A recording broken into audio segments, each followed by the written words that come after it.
అపోస్తుడైన పౌలు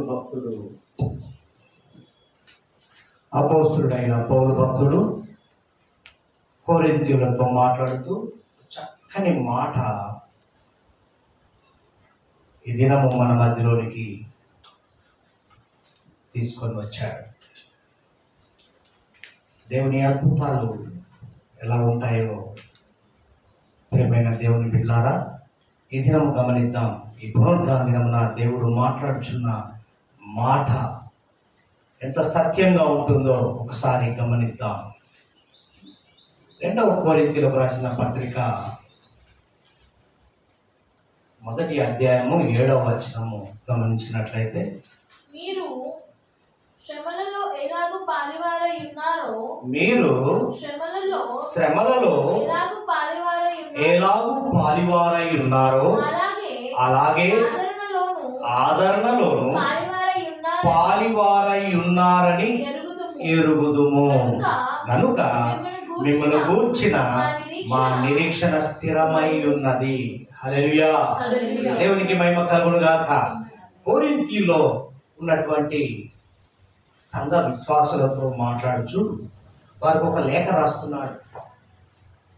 పౌలు భక్తుడు తన అనుభవ రుచిని చూశాడు కాబట్టి ఆ విశ్వాసులతో మాట్లాడుచున్న మాట ఏంటంటే, ఓ కొరింథీయులో ఉన్నటువంటి విశ్వాసులారా, మీరు శ్రమలలో ఎలాగూ పాలివారై ఉన్నారు.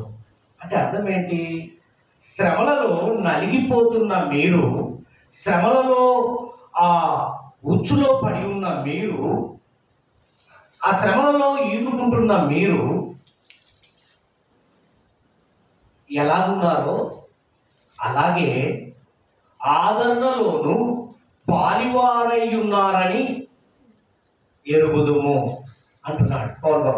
ఇదేంటయ్యా, శ్రమలే అనుభవిస్తున్నామంటే మా శ్రమలే మేము తట్టుకోలేని పరిస్థితిలో మేమున్నాము, మా శ్రమలే మేము ఈదులేని పరిస్థితిలో ఉన్నాము, మా శ్రమలనే ఫేస్ చేయలేని పరిస్థితిలో మేము ఉన్నాము.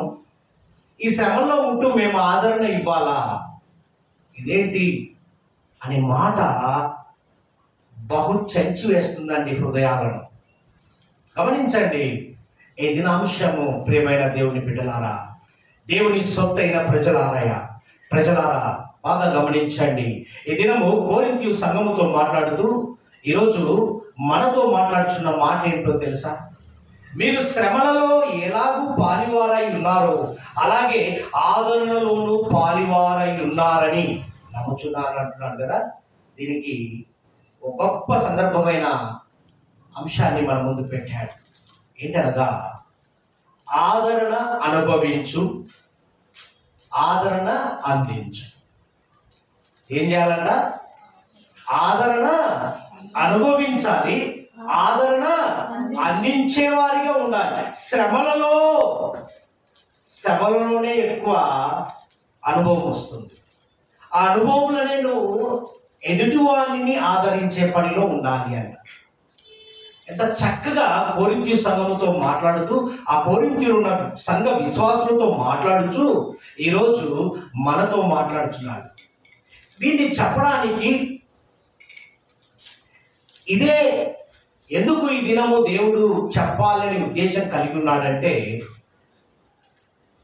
శుక్రవారం దినమున నేను ఒక పని నిమిత్తమై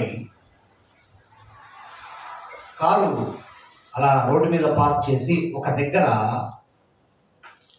ఫోన్ మాట్లాడిన తదుపరి సంశయంతో ఆలోచనతో ఉంటూ అలా రోడ్డు వైపు చూస్తున్న సందర్భంలో ఒక ఆటో రిక్షా పైన రాసిన మాట నన్ను చంచి వేసింది. ఏమని వ్రాసి ఉందంటే, అందరూ సుఖంగా ఉండాలి. చూడండి మాట ఎంత చక్కగా ఉందో. అందరూ సుఖంగా ఉండాలి, అందులో నేను ఉండాలి. బాగా గమనించండి మాట. అందరూ సుఖంగా ఉండాలి, అందులో అంటే ఆ సుఖములో నేను ఉండాలి. అంటే నేను పడుతున్నటువంటి సంశయాన్ని దేవుడు ఆ మాటగా నన్ను ఆదరించాడు. దేవునికి మహిమ కలుగును గాక. ఆ మాట దీనిని నేను ఒక అంశంగా దీనిని నేను మాట్లాడాలని దేవునితో అడిగినప్పుడు దేవుడు మరి ఎందు నిమిత్తమో తెలియదు కానీ కొరింథీయుల పత్రికలు అలా తిరగవేస్తున్న సందర్భంలో ఈ వచనము నాకు ఎదురైంది. దేవునికి మహిమ కలుగును గాక. చూడండి, ఇక్కడ ఆ ఆటో మీద వ్రాయబడిన మాట చూడండి, అందరూ సుఖంగా ఉండాలంట, అందులో నేను ఉండాలి. ఇది నిజమే కదా, ఈ మాట వరకు నిజమే. అయితే అందరూ సుఖంగా, సంతోషంగా, క్షేమంగా ఉండాలని కోరుకుంటారు. ప్రతి మనిషి వ్యక్తిత్వాన్ని బట్టి, సమస్యలను బట్టి, పరిస్థితులను బట్టి, నీకు ఎదురవుతున్న ప్రతి సమస్యను బట్టి ఆలోచన చేసే విధానాన్ని కొంచెం పక్కకు పెట్టి మనిషిగా నువ్వు ఆలోచన చేస్తే ఈ విధంగా అనుకుంటాం, అందరూ సుఖంగా, సంతోషంగా, క్షేమంగా ఉండాలని కోరుకుంటాం. అయితే అది వాస్తవం కాదు అని నేను అంటాను. నిజమా? అది వాస్తవము కాదు అని అంటారు. ఎందుకు అంటాను అంటే బాగా గమనించండి ప్రియ సహోదరి సహోదరుడా, మన చుట్టూ ఎందరో కష్టాల్లో, దుఃఖాల్లో ఉన్నారు. మనం ప్రయాణించే ఈ ప్రయాణంలో, మనం జీవిస్తున్న ఈ విధానంలో మన చుట్టూ ఉన్నవారు ఎంతోమంది కష్టాల్లో, దుఃఖాల్లో ఉన్నారు. అది ఎప్పుడైనా గమనించావా? నాది నేనే కడుక్కోలేకపోతున్నానే, నాది నేనే చూసుకోలేకపోతున్నానే. నేను చాలాసార్లు కొంతమందితో అంటుంటాను అన్నమాట. అయితే చూడండి, వాక్యము ఎక్కడి నుంచి ఎక్కడికి తీసుకొని వెళ్తాడో దేవుడు. బాగా గమనించండి. ఈ పునరుద్ధానమున ఇవి ఎవరికైనా వస్తాయి. ఏంటి? కష్టాలు, నష్టాలు, సుఖాలు, దుఃఖాలు. అయితే చూడండి, అవి ఏ విధంగా వస్తాయంటే అనారోగ్యంగా, ఆర్థికంగా. సమస్యలు వచ్చేది ఎలా వస్తాయండి? అనారోగ్యంగా, ఆర్థికంగా, సామాజిక వ్యవస్థ నిజంగా కనపడుతుంది. దారిని పోయే కంప మన మీద పడ్డట్టుగా అంటాం కదా, అసలు నాకు సంబంధం లేనిది అలాంటి విషయాలు. ఇక మతము, కులము, రాజకీయము, రకరకాలుగా ఈ దినము గమనించినట్లయితే మన చుట్టూ ఉంటున్న వారు పడుతున్న కష్టాలు, వారు పడుతున్న దుఃఖం, దానిలో నేనున్నాను అనుకుంటున్నావా? అక్కడ వ్రాయబడిన మాట, ఆటో వెనకాల వ్రాయబడిన మాటను చూస్తే అందరూ సుఖంగా ఉండాలి, అందులో నేను ఉండాలి. అంటే ఈ చుట్టూ ఉన్న వారి కష్టాల్లో, నష్టాల్లో నేను కూడా పారిభాగస్తుని అనుకున్నావా ఎప్పుడన్నా? ఏం చేసుకోవడం, అది చేసుకుని వాడు అనుభవిస్తాడు. మాకెందుకు లేదు, నా పిల్లలు, నేను, నా ఫ్యామిలీ సేఫ్. జాగ్రత్త సుమ. ఈ దినము ఆదరణ అనుభవించు, ఆదరణ అందించు అనే మాటతో పౌరు భక్తుడు హెచ్చరిస్తున్న సందర్భాన్ని గమనిద్దాం. ఇక్కడ గమనిస్తే అన్ని బాగున్నప్పుడు ఏం చేస్తారండి? మిత్రులే కానీ, పొరుగువారే కానీ, బంధువులే కానీ క్షణక్షణం పలకరిస్తారా? విసిగిపోతాం. అక్క బాగుందా, అక్క ఉట్టిదే అన్నీ అంటే కడుపు నిండినప్పుడు, కాలుతున్నప్పుడు మాట్లాడతావా? ప్రియ సహోదరి సహోదరుడా, నీకున్న క్లిష్ట పరిస్థితి, నీకున్నటువంటి క్రిటికల్ పరిస్థితిలో, పొజిషన్లో నువ్వు ఉన్నప్పుడు ఇక నా వల్ల కాదు అనుకున్న సమయంలో, పరిస్థితుల్లో ఆదరణ అందించేవారు కరువైపోతారు. ఇది వాస్తవం. వాస్తవమా? నీ అనుభవం ఒక్కసారిగా గమనించినట్లయితే ప్రియ సహోదరి సహోదరుడా, వింటున్న నీవు కూర్చొని ఆయన సంఘంలో గడుపుతున్న ప్రతి ఒక్క బిడ్డ ఆలోచన చేయవలసిన విషయం. కొన్ని సందర్భాల్లో కుటుంబ సమస్యలతో కూడా చిన్న భిన్నమై దూరమైపోతారు. భార్యకు భర్త, భర్తకు భార్య, పిల్లలకు, అందరికీ కుటుంబాలు విచ్ఛిన్నమైపోతున్నాయి. అయితే ఇది ఏం చేస్తుందంటే ఈ సమస్య ఇది ఏం చేస్తుందంటే ఈ సమస్య నిరాశకు, నిరుత్సాహానికి, కోపానికి దారి తీస్తాయా? అసలు ఎందుకు ఇరిటేషన్ అవుతామో తెలియదు, ఎందుకు కోపడతారో తెలియదు, ఏమి ఆలోచన లేక ఆ ముందున్న సమస్యను బట్టి ఏమి చేస్తున్నామో తెలియక ఎలా వెళ్ళిపోతామంటే దీనివలన బానిసత్వానికి వెళ్ళిపోతారు, చెడు అలవాట్లకు.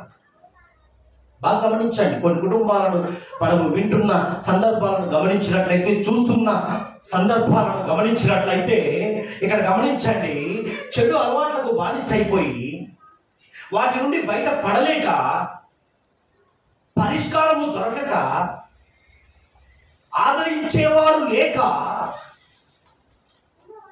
చూడండి, ఆదరించేవారు అంటే పలకరించేవారు లేక, ఏమైపోతుంది నీకున్న సమస్యని అడిగేవారు లేక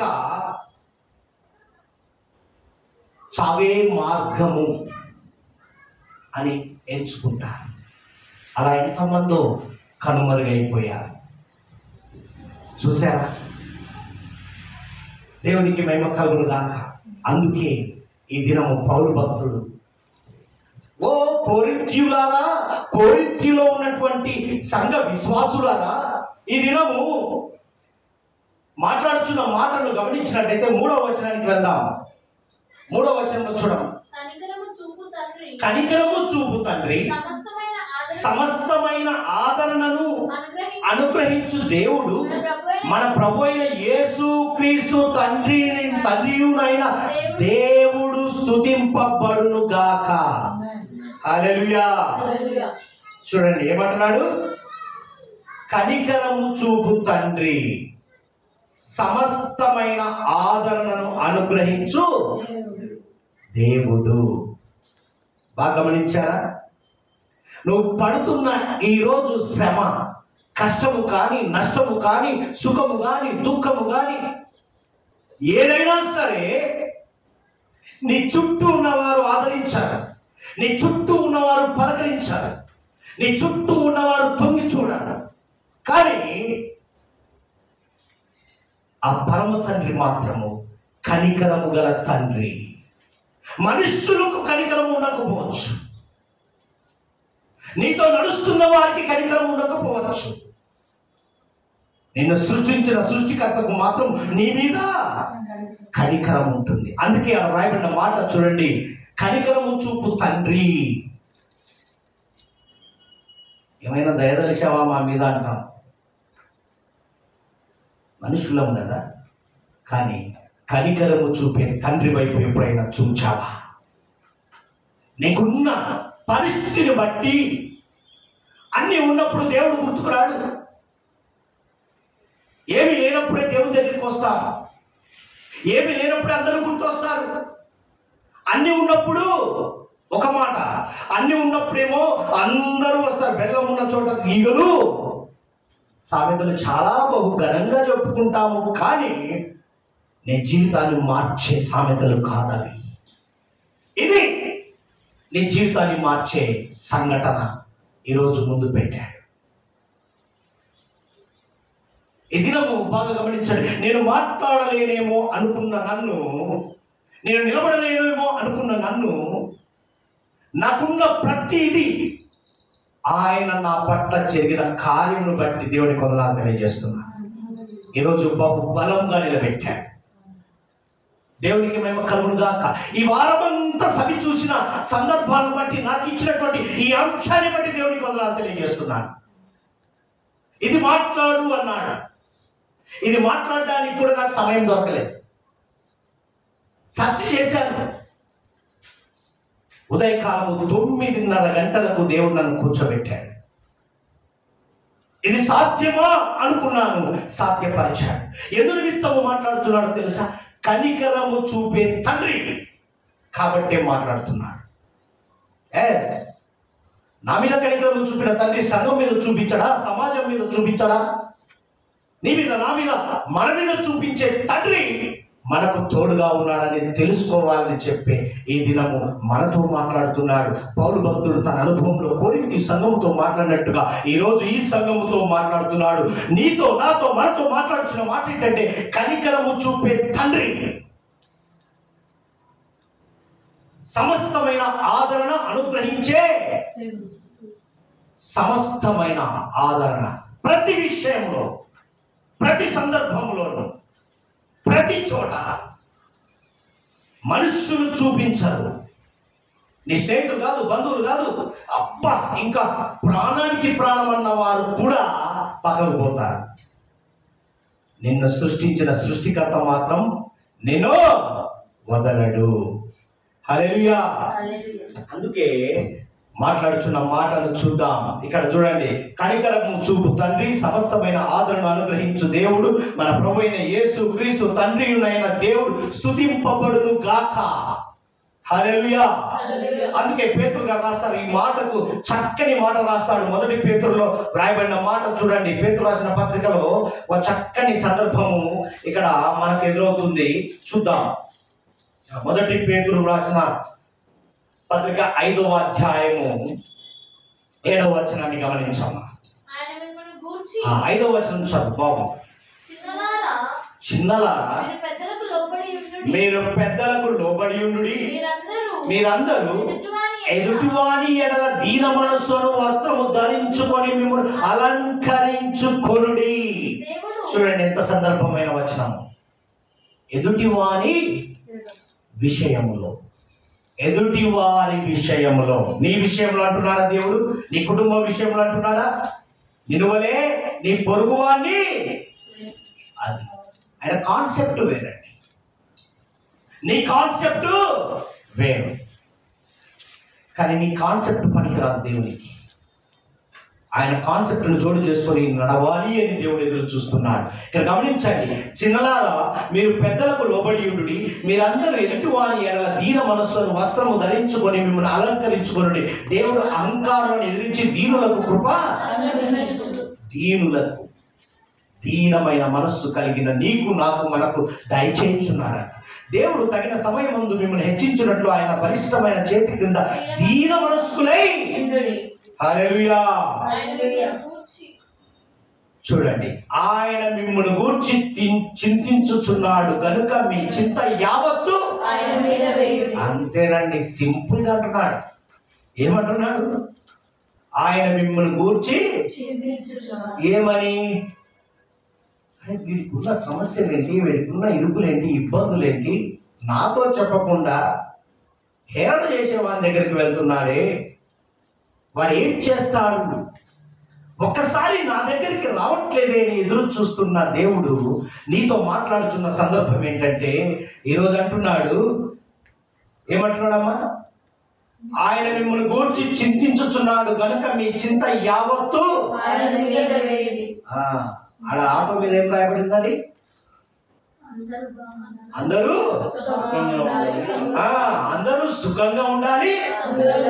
మరి ఆ మాట నిజమా? దేవుడు కూడా అదే ఉద్దేశం కలిగే ఉన్నాడు. అందుకే ఒక్కొక్క మానవునికి ఒక తలంపించాడు దేవుడు, ఒక వరం. ప్రేమైన దేవుని సంగమా, ఈ దినము నేర్చుకోవాల్సిన విషయాన్ని గమనిద్దాం. అందుకే పేతురు గ్రంథంలో పేతురు రాస్తున్న మాటను గమనిస్తే ఇక్కడ చూస్తే ఏమంటున్నాడు? ఆయన మిమ్మల్ని గూర్చి చింతించుచున్నాడు కనుక మీ చింత యావత్తు ఆయన మీద నిబ్బరమైన బుద్ధి గలవారమై మెలకుగా ఉండి గర్జించు సింహం వలె ఎవరిని మృంగుదాన్ని వెతుకుతూ తిరుగుచున్నాడు. వాని చేతిలో పడకుండా, అంటే వాడు క్రియేట్ చేస్తున్నటువంటి ఆ సమస్యల్లో పడకుండా, వాని ఉచ్చులో పడకుండా, వాని వలలో పడకుండా మనం ఆయన వైపు చూడాలి, ఆయననే అని జీవించాలి అని గుర్తు చేస్తున్నాడండి. యెషయా ప్రవక్తకు బయలుపరచబడిన విధానం చూద్దాం. ఇక్కడ చక్కని సందర్భాన్ని ముందు పెట్టాడు. 64వ అధ్యాయంలో 8వ వచనంలో మాట్లాడుచున్న మాటను ఒకసారి చూడమ్మా. చూడండి. యెహోవా నీవే మాకు తండ్రివి, మేము జిగటమన్ను నీవు మాకు కుమ్మరివాడు. ఒక మాట గమనించండి, మనం దేంతో చేయబడ్డాం? అంటే కుమ్మరివాడు చేసే పనేనాది? బాగా గమనించండి, మనము జిగటమన్నుగా ఉన్నామంట. చూడండి, మేము జిగటమన్ను నీవు మా కుమ్మరివాడు, మేమందరము నీ చేతి పని అయి, ఆయన చేతి పని అయి ఉన్నాము కాబట్టి ఈరోజు ఇంత సుందరముగా అమర్చబడి ఉన్నాం. దేవునికి మహిమ కలుగును గాక. అందుకే అంటాడు 9వ వచనంలో, యెహోవా అత్యధికముగా కోపడకము,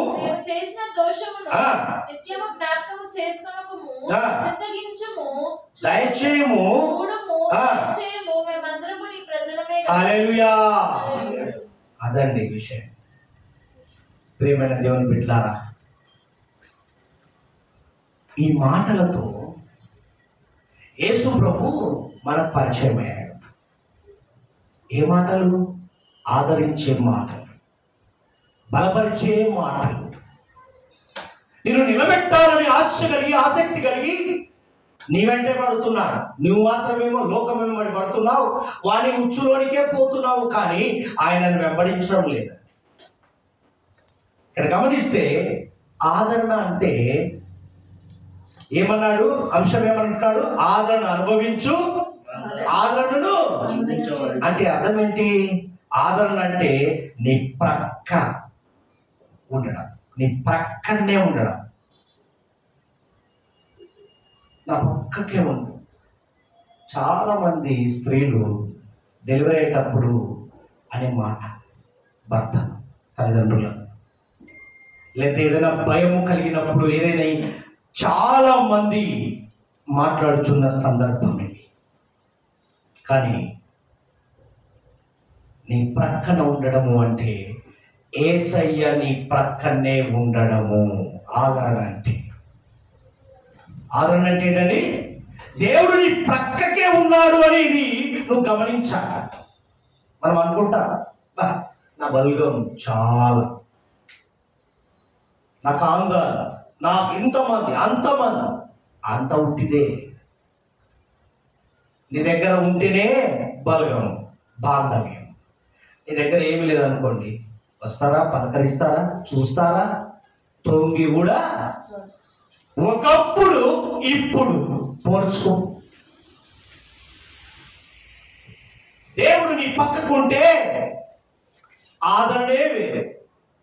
మనుషులు నీ పక్కకుంటే ఆదరణ ఎలా ఉంటుందో గమనించు. ఇక్కడ గమనించినట్లయితే ఆయనకు మన బాధ చెప్పుకున్నప్పుడు పరిష్కారము వెంటనే రాకపోవచ్చు. బాగా గమనించండి. ఒకవేళ దేవునికి నీ సమస్య చెప్పుకున్నప్పుడు వెంటనే రాకపోవచ్చు. ఒకవేళ వచ్చిందా, నువ్వు ఆశీర్వాదవంతుడివే. ఒకవేళ రాలేదు అంటే ఆలస్యము ఆశీర్వాదం. అందుకే షడ్రక్ మెషక్ అబేద్నెగో ఏమంటారండి? వాళ్ళు మంటలో రక్షించిన ఈయనే.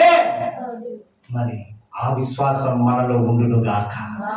అందుకే చూడండి, అయితే ఒకటి గమనించాలి, పరిష్కారము వెంటనే రాకపోవచ్చు, కానీ ఆదరణ, నెమ్మది, శాంతి కలిగిస్తాడు. నీకు ఆ సమస్య తీరకపోవచ్చు, కానీ నెమ్మది అయితే కలుగుతుంది.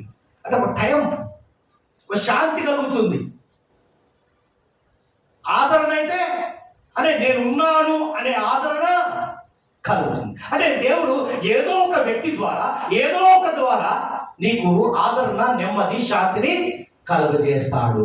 ఆ పరిష్కారం వెంటనే కాకపోవచ్చు, కానీ ఆ సమయంలో మాత్రము నీకేం చేస్తాడండి? నెమ్మదినిస్తాడు, శాంతినిస్తాడు, ఆదరణ కలిగిస్తాడు. అందుకే అంటాడు మత్తయి సువార్తలో, మత్తయి గారు రాస్తారు చక్కని మాట, 11వ అధ్యాయము చూడమ్మా. 11వ అధ్యాయంలో అంటాడు, 28వ వచనంలో చూస్తే, నా యుద్ధకు రండి. చూడు, చదవమ్మా. ప్రయాసపడి భారము మోసుకొనుచున్న, చూడండి, ప్రయాసపడి, ఇక నా వల్ల కాదు, ఈ సమస్యలతో నేను, నా వల్ల అవుతలేదు, చావే శరణం అనుకుంటున్న నీతో, నాతో, మనతో మాట్లాడుచున్న దేవుడు ఏంటో తెలుసా?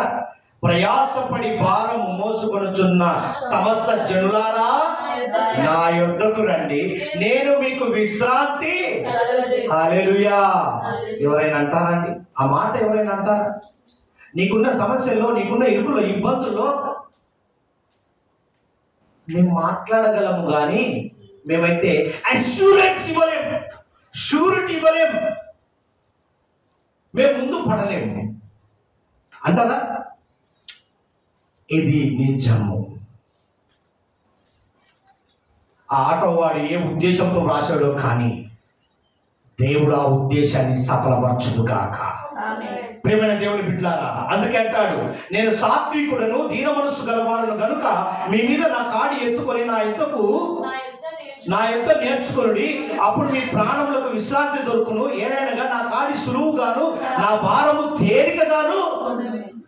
ఆయన కాడి సులువుగా ఉంటుంది, ఆయన భారము తేలికగా ఉంటుంది.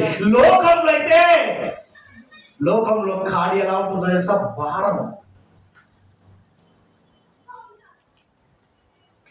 ప్రియమైన దేవుని బిడ్డలారా, అందుకే అంటాడు, ఏమంటున్నాడు? ప్రయాసపడి భారము మోసుకొనుచున్న సమస్త జనులారా నా యొద్దకు రండి. చక్కని సందర్భము మాట్లాడుచున్న మాటను గమనించినట్లయితే, ప్రియమైన దేవుని బిడ్డలారా, నా యొద్దకు రండి.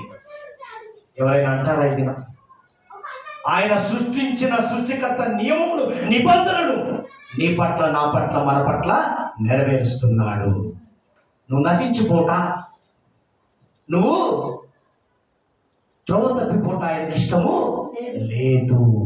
అందుకే కొరింథీయులతో మాట్లాడుతున్న పౌలు భక్తుని ద్వారా ఈరోజు ఆ విశ్వాసులతో మాట్లాడిన మాట మనకు హెచ్చరికగా దేవుడు మనతో సూటిగా ఈరోజు మాట్లాడుతున్నాడు. హల్లెలూయా. దేవునికి మహిమ కలుగును గాక. ప్రియమైన దేవుని బిడ్డలారా, 7వ వచనానికి రమ్మా. ఎప్పుడు రండి. 2వ కొరింథీయులకు రాసిన మొదటి పత్రిక 1వ అధ్యాయము 7వ వచనాన్ని చూద్దాం. 2వ కొరింథీయులకు రాసిన మొదటి అధ్యాయంలో 7వ వచనంలో చూద్దాం. మీరు శ్రమలలో ఏలాగు పాలివారై ఉన్నారు, అలాగే ఆదరణలోనూ పాలివారై ఉన్నారని ఎరుగుదుము కనుక మిమ్మల్ని గూర్చి మా నిరీక్షణ స్థిరమై ఉన్నది. పౌలు భక్తుడు అంటున్నాడు, మీరు అలాగనే ఉంటున్నారని నేను అనుకుంటున్నాను అంటున్నాడు. స్థిరమైన బండ ఆయనతో కలిగి ఉన్నారనుకుంటున్నాడు. ఆ బండ క్రీస్తే కాబట్టి క్రీస్తుతో పాలిభక్తులుగా జీవిస్తున్నారని నమ్ముచున్నాను అంటున్నాడు పౌలు భక్తుడు. ఫిలిప్పీ సంఘంతో మాట్లాడతాడు. చూడండి, పౌలు భక్తుడు ఫిలిప్పీ సంఘంతో మాట్లాడుతున్న మాటను చూద్దాం. 1వ అధ్యాయము, ఫిలిప్పీలకు రాసిన పత్రిక 1వ అధ్యాయము 7వ వచనాన్ని ఒకసారి చూడమ్మా. చూడండి, నా బంధకముల యందును నేను సువార్త పక్షమున వాదించుట యందును దాని స్థిరపరచుట యందును మీరందరూ ఈ కృపలో నాతో కూడా పాలివారై ఉన్నారు గనుక నేను మిమ్మల్ని నా హృదయంలో ఉంచుకొని ఉన్నాను. ఇందుచేత మిమ్మల్ని అందరిని గురించి ఇలాగూ భావించుట నేను అందుకే మాట్లాడుతున్నాను. నాతో పాలిభాగస్తులుగా మీరు ఉన్నారు కాబట్టి, నా మాట వింటారు కాబట్టి పౌలు భక్తుడు కొరింథీ సంఘంతో మాట్లాడుతూ ఫిలిప్పీ సంఘంతో చెప్తున్న మాట ఏంటంటే, ఏమంటున్నాడంటే ఇక్కడ చూడండి, బాగా గమనించండి. నా బంధకముల యందును నేను నా సువార్త పక్షంలో వాదించుట యందును దాన్ని స్థిరపరచుట యందును మీరందరూ ఈ కృపలో నాతో కూడా పాలివారై ఉన్నారు కనుక నేను మిమ్మల్ని నా హృదయంలో ఉంచుకొని ఉన్నాను. ఇందుచేత మిమ్మల్ని అందరినీ గురించి ఇలాగూ భావించుట, ఎలాగూ మీరు శ్రమలో ఎలాగూ పాలివారై ఉన్నారో అలాగే ఆదరణలో పాలివారై ఉన్నారని మాట్లాడుచున్న మాట ఇది సత్యము అంటున్నాడు. హల్లెలూయా. నిజమే కదా. ఆయన పడుతున్న పాట ఏంటి? అవన్నిటిని వారు సహకరించారు. సహనము కలిగి పౌలు భక్తుల్ని వెంట వెళుతూ ఆయన చెప్పినట్టుగా వింటున్న వారు కాబట్టి వారితో మాట్లాడుతున్నారు. నా మాట, ఒక మాట చెప్తా వింటావా అని అంటాం కదా మనం. అంటే వినగలిగిన వ్యక్తి అయితేనే మాట్లాడతారు. వినను అన్నటువంటి మనం మాట్లాడతామండి. వేస్ట్ అండి, టైం వేస్ట్. వాడు వినడండి, ఎంత చెప్పినా వినడు. మన మాటకు విలువ లేదు. విలువ లేని చోట మనం ఏం మాట్లాడతామని మనం అంటాం కదా. కానీ పౌలు భక్తుడు విలువ ఉంది కాబట్టే మాట్లాడాడు. అందుకే వాళ్ళు హెచ్చరిస్తున్నారు. విశ్వాసులు ఆ స్థితిలో భాగస్థులు. ఏ స్థితిలో? ఆయన అన్నిటిలో భాగస్థులని. ఆ విశ్వాసులు భాగస్థులు కాబట్టే మాట్లాడుతున్నాడు. ఈ విశ్వాసులతో ఈ దినం మాట్లాడుతున్నాడు దేవుడు. హల్లెలూయా. దేవునికి మహిమ కలుగును గాక. హెబ్రీ సంఘంతో మాట్లాడతాడు చూడండి చక్కగా. హెబ్రీలోకి రాసిన పత్రిక 6వ అధ్యాయము 4వ వచనం ఒకసారి చూడండి. ఒకసారి వెలిగింపబడి పరలోక సంబంధమైన వరమును రుచి చూచి పరిశుద్ధాత్మలో పాలివారై. బాగా గమనించండి ఈ వర్డ్. ఒకసారి వెలిగింపబడి, ఒకసారి ఆశీర్వదింపబడి, ఒకసారి దేవుడి అభిషేకం పొందుకొని, ఒకసారి దేవుడి వరము పొందుకొని. చూడండి, పరలోక సంబంధమైన వరమును రుచి చూచి పరిశుద్ధాత్మలో పాలివారై ఉన్నవారు మాత్రమే వింటారు. హల్లెలూయా. అదే 12వ అధ్యాయం 10వ వచనం చూడమ్మా. హెబ్రీయులకు రాసిన పత్రిక 12:10వ వచనం ఒకసారి ఏమంటున్నాడు? వారు కొన్ని దినముల మట్టుకు తమకిష్టం వచ్చినట్టు మనల్ని శిక్షించిరి గాని మనము తన పరిశుద్ధులతో పాలు పొందవాలని మన మేలు కొరకే ఆయన శిక్షించుచున్నాడు. దేవుడు శిక్షిస్తున్నాడంటే దేవుడే నాకు శిక్ష వేశాడండి. మరి దేవుడికి నా మీద లేదేమో. ఎందుకు వేస్తున్నాడు? నువ్వు మాట వింటావు కాబట్టి. నువ్వు మాట వింటావు. నువ్వు మోయగలిగిన భారమే నీకు ఇచ్చాడు. మోయగలిగినంత శ్రమ మాత్రమే ఇచ్చాడండి. చూడండి కింద వచనం చదవమ్మా. మరియు ప్రస్తుతమందు సమస్త శిక్షణయు దుఃఖకరముగా కనబడునే గాని సంతోషకరముగా కనబడదు. అయినను దాని యందు అభ్యాసం కలిగిన వారికి అది నీతి అను సమాధానకరమైన ఫలం ఇచ్చును. బాగా గమనించండి. నువ్వు అనుభవిస్తున్నావే ఇప్పుడు ఈ కొద్దిపాటి శ్రమలు, కొంచెం సేపే, కొద్ది రోజులే. మంచి రోజులు వస్తాయి. దేవునికి మహిమ కలుగును గాక. చూడండి, కాబట్టి వడిలిన చేతులను సడిలిన మోకాలను బలపరచుడి. హల్లెలూయా. కాబట్టి మనం ఏం చేయాలంట? సమస్యల్లో కూడా ఆదరణ ఇచ్చేవారిగా ఉండాలి. మనమే ఆదరణ పొందుకున్నట్టుగా ఉండకూడదంట. ఆదరణ ఇతరులకు ఆదరణ ఇచ్చేవారిగా ఉండాలి. ఆదరణ అనుభవించాలి, ఆదరణను ఇవ్వాలి. ఎంత చక్కని కాన్సెప్ట్ చూడండి.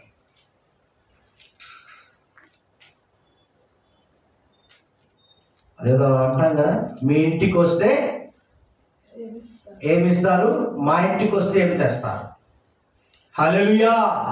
దేవునికి మహిమ కలుగును గాక.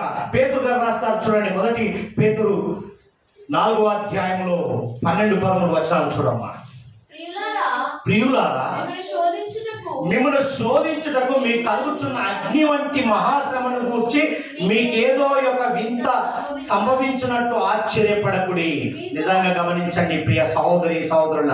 అందుకే అంటున్నాడు, ప్రియులారా, దేవునికి అత్యంత ప్రియమైన వారము కాబట్టి, దేవుని ఏర్పాటులో మనమందరం ఉన్నాము కాబట్టి, ఆయన బిడ్డలుగా, ఆయన సన్నిహితులుగా, స్నేహితులుగా పిలుస్తున్న మాటను గమనిస్తే పేతురుతో వ్రాయబడిన మాటను చూడండి. ప్రియులారా, మిమ్మల్ని శోధించుటకు మీకు కలుగుచున్న అగ్ని వంటి మహాశ్రమను గూర్చి మీకేదో ఒక వింత సంభవించున్నట్టు ఆశ్చర్యపడకుడి. క్రీస్తు మహిమ బయలుపరచబడినప్పుడు మీరు మహానందంతో సంతోషించు నిమిత్తము క్రీస్తు శ్రమలలో మీరు పాలివారై ఉన్నంతగా సంతోషించుడి. మనకున్న శ్రమల్లో, మనకున్న కష్టాల్లో ఆయన పడ్డ శ్రమలు, కష్టాలు ఒక్కసారిగా గుర్తు చేస్తే ఆయనతో పాలివారమై ఉన్నాము అనుకుంటే చాలంట, నీకు మహా ఆనందము కలగబోతుంది. హల్లెలూయా. శ్రమపడు వారికి వాగ్దానం అని. ఇంకా కిందికి వెళ్తే శ్రమ పడుతున్న మనకు వాగ్దానాలు ఇస్తున్నాడు. ఎంత చక్కని వాగ్దానాలు అంటే చూస్తే క్రీస్తు నామము నిమిత్తము మీరు నిందల పాలైన ఎడల మహిమా స్వరూపైన ఆత్మ అనగా దేవుని ఆత్మ మీ మీద నిలుచున్నాడు కనుక మీరు. చాలా వాగ్దానాలు ఉన్నాయి. ఇప్పుడు పడుతున్న శ్రమ నీకు ఆశీర్వాదానికి దారి తీస్తుంది, మామూలుగా కాదు. నువ్వు అనుకోవచ్చు, ఆయనకుంటే కదా బాధలు, ఆయనకుంటే కదా. ఏమన్నాడు అక్కడ? అందరూ సుఖంగా ఉండాలి అందులో అనే భావనతో నువ్వు ముందుకెళ్ళినప్పుడే ఆశీర్వాదంలోనికి వెళుతువుగాక. హల్లెలూయా. అందుకే మొదటి కొరింథీయులకు రాసిన పత్రిక పౌలు గారి శ్రమను ఒకసారి చూపిస్తున్నాడు. మనం చూడండి, మొదటి కొరింథీయులకు రాసిన పత్రికలో కొరింథీయులతోనే ఎక్కువ మాట్లాడాడు. చూడండి 4వ అధ్యాయము 10వ వచనం చూడమ్మా. మేము క్రీస్తు నిమిత్తము వెరివారము, మీరు క్రీస్తునందు బుద్ధిమంతులు, మేము బలహీనులము, మీరు బలవంతులు, మీరు గనులు, మేము గణహీనులము, ఈ గడియ వరకు ఆకలి తప్పుడు గలవారము, దిగంబరులము, పిడుగుతులు తినుచున్నాము, నిలువరమైన నివాసం లేక ఉన్నాము, స్వహస్తములతో పనిచేసి కష్టపడుచున్నాము, నిందింపబడి దీవించుచున్నాము, హింసింపబడి ఓర్చుకొనుచున్నాము, దూషింపబడి లోకమునకు మురికిగాను అందరికి పెద్దగాను ఇప్పటి వరకు. హల్లెలూయా. అటువంటి వ్యక్తిని దేవుడు ఎలా ఆశీర్వదించాడో చూడండి. పౌలు భక్తుడు అని చెప్పుకునే రీతిలో దేవుడు నిలబెట్టాడు. దేవునికి మహిమ కలుగుగా. ఇవన్నీ నీకు నాకు మనకు వర్తించేటి. అప్పుడు ఎలా అన్నారు, ఇప్పుడు ఎలా చూస్తున్నారు అంటాం కదా. ఒకప్పుడు నీ స్థితి, ఇప్పుడు ఏ స్థితిలో ఉన్నావు ఒక్కసారి గమనించు ప్రియ సహోదరి సహోదరుడా. అందుకే ఈ ఆదరణ కేవలము అవిశ్వాసులకే కాదండి. ఆదరణ గురించి మాట్లాడుతున్నాడు. అవిశ్వాసంతో ఉన్న వారికే కాదన, విశ్వాసులకు కూడా అవసరము. దీని వలన అంటే నేను విశ్వాసంలో ఉన్నా, దేవునితో ఉన్నా, దేవునితో నడుస్తున్నా, నాకు అక్కర్లేదండి, అవిశ్వాసంతో జీవించే వారికి అవసరము అనుకుంటున్నావేమో. అందరికీ అవసరం. దీని వలన అంట ఏమొస్తుందో తెలుసా? ఆదరణ వలన ఏమొస్తుందంటే దేవుని చిత్తాన్ని తెలుసుకుంటాం. ఏం తెలుసుకుంటాం? దేవుని చిత్తాన్ని తెలుసుకుంటాం. దేవుని చిత్తానికి లోబడతాం. లోబడని వారికి శ్రమ, లోబడిన వారికి ఆశీర్వాదం. బాగా గమనించండి. దేవుని చిత్తంలో కొనసాగుతాం. ఆయన చిత్తం ఉంటే జరుగుతుంది. ఆయన చిత్తం ఉంది కాబట్టి నువ్వు ఈరోజు ఆయన సన్నిధానంలో గడుపుతున్నావు. ఆయన చిత్తం ఉంది కాబట్టి నువ్వు సజీవ లెక్కలో ఉన్నావు. ఆయన చిత్తం ఉంది కాబట్టి దినదినాభివృద్ధిలో, దినచర్యలో ఒక్కొక్కటి చూస్తున్నావు. ప్రియ సహోదరి సహోదరుడా, దేవుని చిత్తాన్ని నెరవేరుస్తామా? ఆదరించడం వలన అంత అనుభూతి ఉందంట. 3వ వచనంలో మాట్లాడాడు, 7వ వచనంలో మాట్లాడాడు, 9వ వచనంలో చూద్దాం. 2వ కొరింథీయులకు రాసిన పత్రిక 1వ అధ్యాయం 9వ వచనం చూడండి. మరియు మృతులను లేపు దేవుని యందే గాని మాయందే మేము నమ్మిక ఉంచకుండునట్లు మరణమగుదుమను నిశ్చయం మా మట్టుకు కలిగి ఉండెను. బాగా గమనించండి ఈ వర్డ్, మాయందే మేము నమ్మిక ఉంచకుండునట్లు. బాగా గమనించండి, మన మీద మనకు నమ్మకము కలగకుండా ఉండాలి. ఎందుకు ఈ వర్డ్ అన్నాడంటే, కీర్తనకారుడు 146వ కీర్తనలో రాసిన మాటను చూడండి. కీర్తనలో 146వ కీర్తన 5వ వచనాన్ని ఒకసారి చూడమ్మా. అక్కడ ఎవరికి యాకోబు దేవుడు సహాయుడగునో, ఎవడు తన దేవుడైన యెహోవా మీద ఆశ పెట్టుకొనునో వాడు. అర్థమైందా? నీ మీద నీవు నమ్మకం పెట్టుకోనక దేవుని మీద నమ్మకం పెట్టుకున్న వాళ్ళే ధన్యుడు. ఇరిమియా ప్రవక్త రాస్తాడు, చక్కని మాట రాస్తాడు. 17వ అధ్యాయం 7-8 వచనాలు చూడమ్మా. యెహోవాను నమ్ముకునివాడు ధన్యుడు. ఏమంటున్నాడు? యెహోవాను నమ్ముకునివాడు యెహోవాను నమ్ముకునివాడు ధన్యుడు, యెహోవానికి ఆశ్రయముగా. అంటే మన మీద మనం నమ్మకం పెట్టుకోకుండా దేవుని మీద నమ్మకం పెట్టుకుంటేనంట ఏముంటుందంట? నమ్ముకునివాడు ధన్యుడు, యెహోవానికి ఆశ్రయముగా ఉండును. వాడు జలముల యొద్ద నాటబడిన చెట్టు వలె నుండును, అది కాలువల ఓరాను దాని వేళ్లను తన్నును, వెట్ట కలిగిన దానికి భయపడదు, దాని ఆకు పచ్చగా నుండును, వర్షం లేని సంవత్సరం చింతనుండదు, కాపు. అంటే దేవుని ఆశ్రయము, దేవుని కాపుదల, దేవుని నీడ, దేవుని ప్రభావము, దేవుడు నీ పక్కన ఉంటే, దేవుడు నీకు ఆదరణకర్తగా నిలబడితే ఎలా ఉంటామంట? వాడు జలముల యొద్ద నాటబడిన చెట్టు వలె, ఆకు వాడక, కీర్తన గ్రంథము